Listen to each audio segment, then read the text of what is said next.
iOS 27 was just revealed by Apple, and thankfully it supports all the same devices as iOS 26 did last year, including all iPhone 11 models and the iPhone SE 2nd gen or newer. However, if you're on Apple Watch Series 9 or older, you're not so lucky, as Apple did drop support for those devices, Apple Watch Series 9 and older. Now, some users on Series 9 and or Ultra 1 are reporting that they are allowed to install the developer beta on their devices. So this could just be a typo. It really doesn't make sense either, because Series 9 and Series 10 use the same chip. Unlike iOS 26 last year and iOS 18 the year before, this update will not focus on new features across the board. Instead, it focuses on polishing features and performance across the board, including stability, which we've all been asking for. There may be some small new features here and there, such as EQ with AirPods and a liquid glass slider, but other than that, there will not be many new features across the board, with the one exception of AI. That's right, Apple is now going full depth into AI with its own AI chatbot called Siri AI. So it's getting a rebrand, if you want to put it that way. It's not just going to be Siri or Apple Intelligence anymore. It's going to evolve from that. It's going to be its own new Siri AI, which is basically a chatbot just like ChatGPT or Google Gemini. Unfortunately, the new Siri AI is only available to developers currently,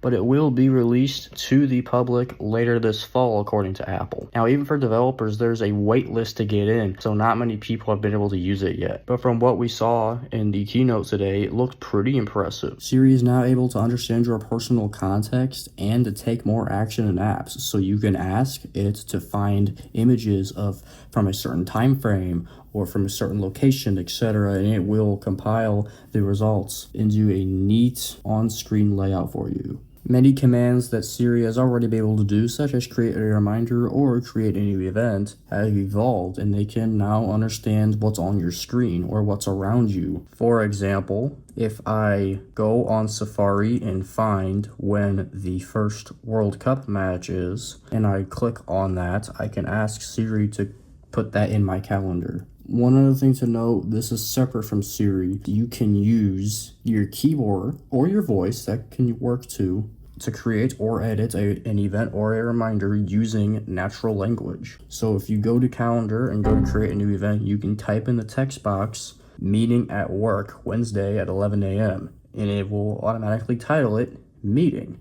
And the location will be set to work. And the date and time will be set this Wednesday at 11 a.m. So that's kind of neat how you can just type in a sentence and it automatically does the thing for you. In addition, Siri has a dedicated app now, and this brings together all your conversations in one place. So you can go back and visit older conversations, and it also lets you see conversation from other devices. So if you start a conversation on your iPhone, you can pick it up from your Mac or iPad. It can give personalized recommendations on things, such as if you ask it to plan a watch party for an event, it can help point out good food ideas.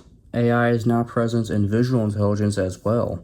If you use visual intelligence on an image, such as a picture of a plant or a type of food, etc., or if you find an image on your Mac or iPad, you can select that image and you can ask Siri about that image. If you find a plant, for example, you can ask, what is this plant? Or it can scan a food item and show you its nutrition information. Not only basic knowledge on it, but it will go in depth and show how much processed material does it use, is it healthy, how much nutrition is in it, etc. The new Siri AI can also write emails for you, and it can use your style as reference when it writes those emails. So if it detects that you usually write to your coworkers in a more lax tone, maybe you use bullet points instead of paragraphs, it will write just like that when you write an email to one of those subjects. The AI can prompt you to add a reminder, add an event, or add a note in apps like Messages, Photos, and Safari. So when you get a message from someone, maybe someone in your family is asking you to get something at the store, you will automatically see a box under that message prompting you to add to reminders or add to notes. Now, one of the other overhauls in iOS 27 is to parental controls, and we're not going to spend a huge amount of time on this, but we will go over it. So basically, the screen time section in settings has got completely revamped, and it's a lot more easier for parents to monitor their children's activity and to grant permissions to them. So when you set it up, iPhone will actually recommend screen time limits to you from expert sources, which is really cool. It's called Setup Assistant. This is where parents can choose exactly which system apps their kids can use. So a couple options are essentials only. And this is just the bare minimum. This is messages, phone, settings, even maps, compass, and FaceTime. And then the second option would be apps get up and running. This includes stuff like photos, camera, weather, notes, reminders, calendar, translate, voice memos, files, calculator, and a lot of other stuff. These are recommended sets, by the way. But of course, you can customize this yourself. The parents can, that is. So your kids can go online and they might go to a website, but they might not be able to access it. So they will have to ask their parents first before they can go to that website. And then messages in FaceTime, it may block the screen from showing you gore and violence and other inappropriate content. And it's now a lot easier for parents to set time allowances and schedules for kids. Some of the features here allow parents to have a different schedule for every day of the week. And you can set different time allowances for different categories, such as entertainment, games, and social media. The guidance provided is clinically based from child development experts. But what's really nice about Apple's approach is that everything is fully customizable by the parent. There are a couple updates to Liquid Glass as well. There's a new slider that allows you to change the transparency of the Liquid Glass. There's also new Liquid Glass app icons, and these look really cool actually. These are mostly for Apple's built-in apps, so you can definitely see it in apps like Photos, even the AirDrop glyph. Messages kind of, Maps you can really see it. Safari kind of, Mail you can see it, Home you can see it. It's really cool new icons there. Ones that weren't really changed, like Files, looks pretty much the same. I'm sure those may be changed in a later beta update. Another feature is smoother network transitions. They emphasize this a lot in the keynote, though, so that your iPhone will more seamlessly connect or choose between the best available Wi-Fi or cellular connection, especially when you're in a dense area and you may walk by a coffee shop where you're logged into the Wi-Fi, and there may be switching between cellular and Wi-Fi when you just don't want it to. So iPhone's been fixing that. We'll have to see how that works in real time. And with this being a performance focused update, there are a lot more changes across the board. A lot of very specific nitbits that we won't be able to dive deep into in this video, but we might point out a few of them in the future. But with there's been so many performance improvements, you can be sure that in every part of the OS there will be performance improvements, which is a good thing. We want stability in this update. A couple other things that Apple looked at in the keynote are enhanced flyover and maps. So it now uses aerial imagery combined with visual intelligence to render everything from architectural fixtures to the shapes of individual trees. And it uses stunning and sharp detail. And how they described it in the keynote, you can even see the reflection of the sun from glass windows on like tall buildings. You go to a city where flyover is supported, you can pan around and almost see the sun reflecting from the building, which is really cool. It almost makes it seem like you're there in real time. And I would imagine this looks really good on Vision Pro.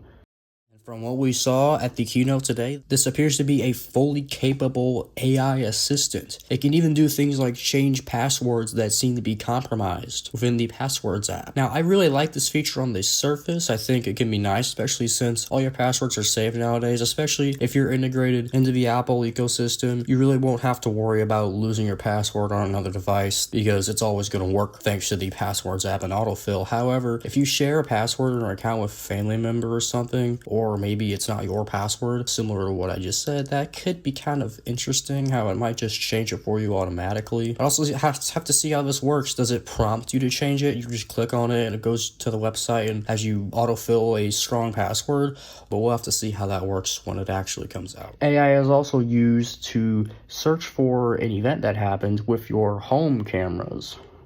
So the AI can compile clips of an event that happens. So maybe if you walk home and you walk into your door and then you walk through the middle of your house and you go back out the back door, the AI will basically compile clips from different cameras into one, so it'll show you walking from the front to the back of your house, all compiling clips from those different cameras. And finally, Apple is now letting users fully customize their Siri voice, so you can change things like speed, pitch, tone, and accent, and you can really customize this to your liking. And finally, AirPods Custom EQ allows you to adjust the lows, mids, and highs in the AirPods settings.